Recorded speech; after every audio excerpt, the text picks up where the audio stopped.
Hey everybody, Metha here, and thanks for once again joining me on my journey as I go through my favorites list on fanfiction.net, rereading all the stories, starting from the oldest published to the newest, and seeing if they still deserve to be on my list. Let's just dive into the meat of it this time. We got eight stories for you, starting with Heart's Home by, I have no idea how to pronounce that, Aealket, I guess.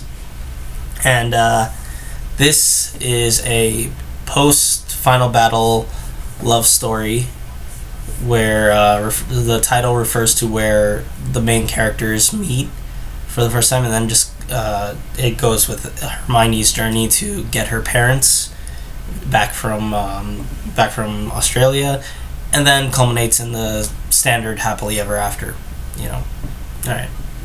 It's fine. It's like, if you want a small bit of fluff that's like just a bit of romance, this is perfectly serviceable. There's nothing really deep about it. Like there's a couple references to past traumas that the characters have dealt with, but there's aside from just like being occasionally like standoffish or like just saying like I don't want to be touched, like, which gets gotten over relatively quickly with like little screen time. It's not really anything other than three people finding themselves in a relationship. It's a fine bit of thing if you just want a little romance story, but it's not my cup of tea, so it's gonna fall off my list.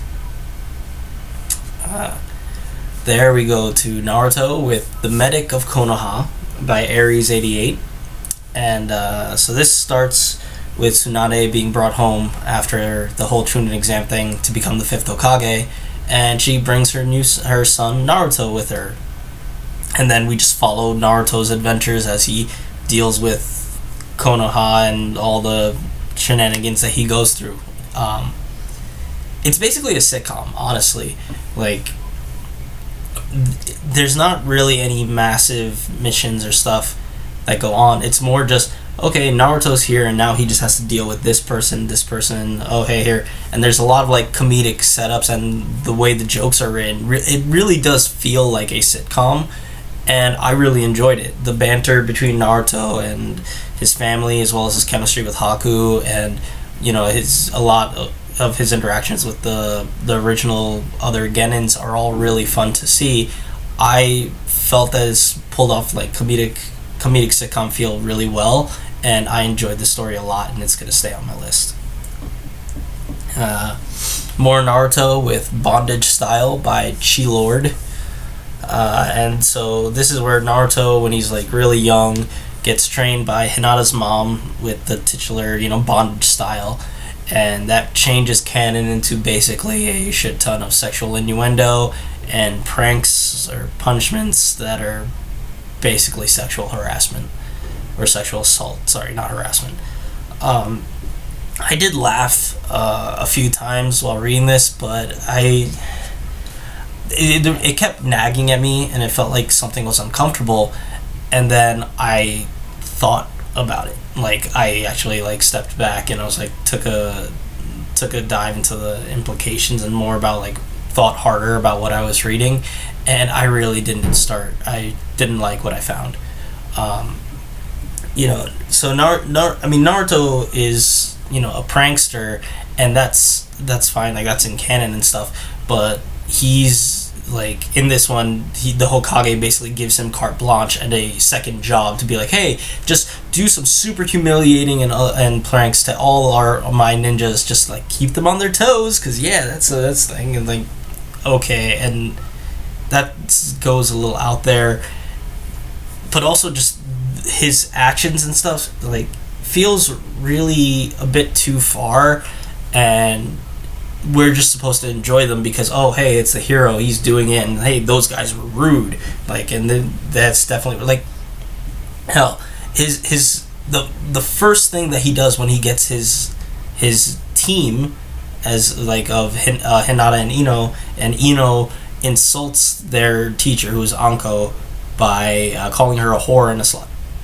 And so then he he runs away with Ino, and then Hinata and Naruto basically convince Ino that, like, hey, our punishment will be less, so you should do ours. So, okay. And what do?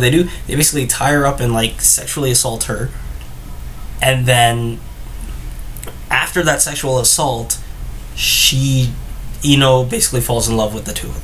Like, that's like Stockholm syndrome. It's like, it's not good. Like, that, the implications of that are really not great. Putting aside the fact that they're all 13 years old, like, it's not something that you should be, like, celebrating about, and it seems really weird. And I just, as I kept going, I felt really uncomfortable reading this, and I did not enjoy this at all. And yeah, I'm glad to never see this again. And I think most people, I mean, if that's what you want, that's what you want. But for me, it's not, and I'm kicking this off my list. Okay, shifting over to Harry Potter again for a bit. A Squib's Worth by Naia. And this is basically, so Harry turns out to be a squib. Like, they find out when he's supposed to get his letter for Hogwarts, he doesn't. He becomes a squib, never goes to Hogwarts, and then it jumps 14 years, like, into the future, where we see, okay, he's gone to a private school, and now he's in the police force and stuff, and then the war of Voldemort goes on, and then he solves it. You know, it's basically a simple short story where, you know, you just see, like, oh, the magical world does not give a shit about muggles or squibs, but, like, still want Harry to solve everything. Like, okay, that characterization is fine. The power that they know not turns out to be, like, the army, and he just uses, like, military hardware to kill Voldemort. It's pretty straightforward. There's no real twists and few characters to focus on. It's a quick read, breezes through pretty fast. Solid B, like 7 out of 10. Perfectly fine, but nothing special. It's gonna fall off my list. Now we go back to Naruto again with Pyromaniac Uzumaki Naruto by the Magnificent It. And this is basically, it seems like canon, like Naruto storyline, except Naruto has super fire powers. First chapter of this fic is basically his prologue of how he gets it, and it's pretty serious in tone, and, like, gives off a decent atmosphere, and it's written pretty well. Second chapter is more standard Naruto canon, and goes with, like, basically the first episode where he gets he becomes a Genin and stuff, and there's just a few gags with fire, and then it just jumps into Crackdown for the next 2 chapters. Lots of stupid humor, tons of fourth wall jokes, lots of gags that are just references to other things. While I did laugh a lot, it's unfinished, and the fact that it's really, like, disjointed and, like, in tone didn't mesh well and did not get me in the mindset to fully enjoy the stuff that I was seeing later on. Sorry. Like I said, the second half and the jokes I think are funny and enjoyable, but as a whole and stuff, it doesn't mesh very well, and I did not really get into it, so this is gonna fall off my list. We got a few more. So next is Ultima Cloud's Never-Ending Story by Alicia Storms, and this is basically a merging of 2 Final Fantasies. We have Final Fantasy VII happens, and, like, this is after Final Fantasy VII, and then we find out, oh, Cloud's immortal, and he lives, you know, forever, so then he just keeps living, and then eventually Final Fantasy X's axe starts rolling around, and then he just jumps in and starts doing that. This story is, it's not complete, so that's one there. It gets to, I think, like, Guado Salam, or the Guado Temple, I think. That was it. But it's one that really relies on you knowing the game. Especially in the beginning part, because in the beginning part it will just jump huge scenes and huge swaths of gameplay until it just gets to a point where he wants to show a different scene where Cloud's added in, and a lot of the scenes are just Cloud being moody and sad and standoffish while helping them, and then everybody being like, oh, he's mysterious, what's his deal, and oh, hey, and Orin just dropping, like, yes, legends are real, like, he's in the past, he's very real, like, it's all just very surface level characterization, mainly just of Cloud. We get, like, a bit from, like, the others, but it's not very much. It's mainly focused on Cloud, and it doesn't even go very deeper other than that he's tired. basically.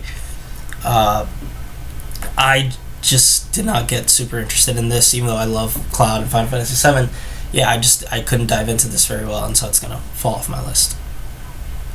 Back to Harry Potter again with Wolf by Damon Blade. And so this starts with Harry accidentally turning himself into a wolf, going missing for a few years. Like, he turns to a wolf when he's like 8 years old and then goes missing for 4 years.